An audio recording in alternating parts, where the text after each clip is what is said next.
Petjada catalana. Històries de catalans que han deixat petjada, indrets del món amb petjada catalana. Peronella Park, el somni d'un empordanès a Austràlia. A l'estat de Queensland, al nord-est d'Austràlia, un enigmàtic indret enmig de la selva transporta qui el visita el que va ser el somni d'un empordanès als antípodes de la seva Catalunya natal. El Peronella Park és el que resta actualment del que va ser un gran complex lúdic envoltat d'exuberants jardins tropicals i creat per un empordanès.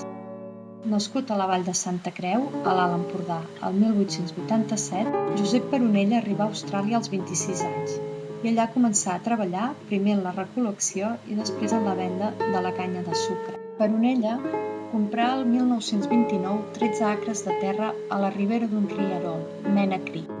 Allà hi construí la seva casa i diverses edificacions com el castell, on hi havia, entre d'altres, sala de ball, museu, teatre, etc.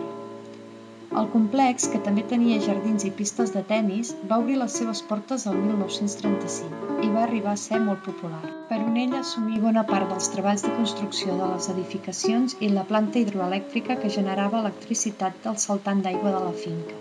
Després de la seva mort, els terrenys serien venuts i la finca patiria nombrosos desperfectes. El 1993, Mark i Judy Ewens van comprar els terrenys i des d'aleshores gestionen l'espai que ofereix visites als jardins i al museu. Podeu trobar més informació d'aquesta empremta i moltes més al mapa de Petjada Catalana i al web petjadacatalana.cat.